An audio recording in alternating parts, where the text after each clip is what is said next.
Sir, ಒಂದು point of ಟೈಮಲ್ಲಿ ನಿಮ್ಮನ್ನು ಚಿತ್ರರಂಗ ಬರೀ ಹಾಸ್ಯ ಪಾತ್ರಗಳಿಗೆ ಮಾತ್ರ ಸೀಮಿತ ಮಾಡಿಬಿಡುತ್ತೆ. ಒಂದು ಕಡೆ ಬಹಳ ಬೇಜಾರಿಂದ ಹೇಳಿರ್ತೀರ ನೀವು, ಒಂದು ದಿನಕ್ಕೆ 3ರಿಂದ 3.5 ಲಕ್ಷ ಪೇಮೆಂಟ್ ತಗೊಳ್ಳೋ ಆರ್ಟಿಸ್ಟ್ ಆಗಿದ್ದೆ ನಾನು ಅಂತ. ನಾಯಕನಾದ ಮೇಲೆ ನೀವು ಪಡೆದುಕೊಂಡಿರೋ ಟ್ರಾನ್ಸಿಷನ್ಗಳೇನು ಸರ್, ಬದಲಾವಣೆಗಳು ನಿಮ್ಮಲ್ಲಿ ನೀವು ಕಂಡುಕೊಂಡ ಹಾಗೆ? ಬೇಸಿಕ್ಕಾಗಿ ನಿಂತು ನೀರಾಗಬಾರ್ದು, ಹರಿಯೋ ನದಿ ಆಗಬೇಕು. ಸೊ ನದಿ ಅಂತಂದಾಗ ನಾವು ಯಾವ್ಯಾವ ಪಾತ್ರ ಸಿಗುತ್ತೆ ಎಲ್ಲ ಥರ ಪಾತ್ರನೂ ಮಾಡಿದ್ರೆ ಪರಿಪೂರ್ಣ ನಟ ಆಗೋಕ್ಕಾಗೋದು. ಈಗ ನಾನು ತಮಿಳಲ್ಲಿ ಈಗ ಇದೇ ಜೂನ್ 15ರಿಂದ ಒಂದು ಮೂವಿ ಮಾಡ್ತಾಯಿದ್ದೀನಿ, ಅಲ್ಲಿ ವಿಲನ್ ಮಾಡ್ತಾಯಿದ್ದೀನಿ. ಒಂದು ಮಾಡಿದೆ ಮತ್ತೆ ಅಲ್ಲೊಂದು ಮಾಡ್ತಾಯಿದ್ದೀನಿ. ಸೊ ಈ ಥರ ನಾನು ಯಾವುದಕ್ಕೂ ಸ್ಟಿಕ್ ಆನ್ ಆಗಿಲ್ಲ, ಒಬ್ಬ ಆ್ಯಕ್ಟ್ರಾಗಿ ಮಾಡಬೇಕು. ಈಗ ಮೊನ್ನೆ ಕೋಣ ಪಿಕ್ಚರ್ ಬಂತು, ಈಗ ನೆಕ್ಸ್ಟು ನಂದು ಕಾಲಾಯಿ ನಮ್ಮ ರೋಲೆಕ್ಸು, ಸಂಗೀತ ಬಾರ್ ಆ್ಯಂಡ್ ರೆಸ್ಟೋರೆಂಟ್ ಇದೆಲ್ಲ ಬರ್ತಾಯಿದೆ. ಎಲ್ಲದರಲ್ಲೂ ವಿಭಿನ್ನ ಒಂದೇ ಥರ ಮಾಡಿದ್ರೆ ಯಾರು ನೋಡ್ತಾರೆ? ಎಲ್ಲ ಕಂಟೆಂಟು ಬೇರೆ ಬೇರೆ ಥರ ಮಾಡಬೇಕು.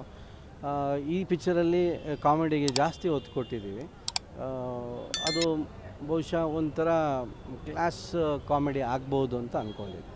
ಕೊನೆಯದಾಗಿ ಸರ್, ಇಂಡಸ್ಟ್ರಿಯಲ್ಲಿ ದೊಡ್ಡ ದೊಡ್ಡ ಸಿನಿಮಾಗಳು ಬರ್ತಾಯಿದೆ, ಕಂಟೆಂಟ್ ಸಿನಿಮಾಗಳು ಬರ್ತಾಯಿದೆ. ಎಲ್ಲೋ ಒಂದು ಕಡೆ ದೊಡ್ಡ ದೊಡ್ಡ ಸಿನಿಮಾಗಳು ಬಂದಾಗ ಕಂಟೆಂಟ್ ಓರಿಯೆಂಟೆಡ್ ಸಿನಿಮಾಗಳ ಒಂದು ವ್ಯಾಪ್ತಿ ಸಣ್ಣದಾಗೋಯ್ತಾ ಅನ್ನೋಂಥ ಒಂದು ಆತಂಕ ಚಿತ್ರೋದ್ಯಮಕ್ಕೆ. ಅದಕ್ಕೇನಾದ್ರು ಕಮೆಂಟ್ ಮಾಡ್ತೀರಾ? ಏನಕ್ಕಂದರೆ ಇತ್ತೀಚೆಗೆ ನೀವು ಆಯ್ಕೆ ಮಾಡ್ಕೊಳ್ತಾ ಇರೋ ಸಿನಿಮಾಗಳು ಕತೆ ಮೇಲೆ ಅವಲಂಬಿತವಾಗಿರುತ್ತೆ. ಈಗ ಕೋಣ ಪಿಕ್ಚರು ರಿಲೀಸ್ ಆದಾಗ ನಮಗೆ ಅಷ್ಟೊಂದು ಒಳ್ಳೆ ಪ್ರತಿಕ್ರಿಯೆ ಥಿಯೇಟ್ರಲ್ಲಿ ಸಿಕ್ಕಲಿಲ್ಲ. ಬಟ್ ಅದೇ ಝಿಯಲ್ಲಿ ಪಿಕ್ಚರ್ ಬಂದಾಗ ಹೈಯೆಸ್ಟು ವ್ಯೂಸ್ ಆಗಿದೆ.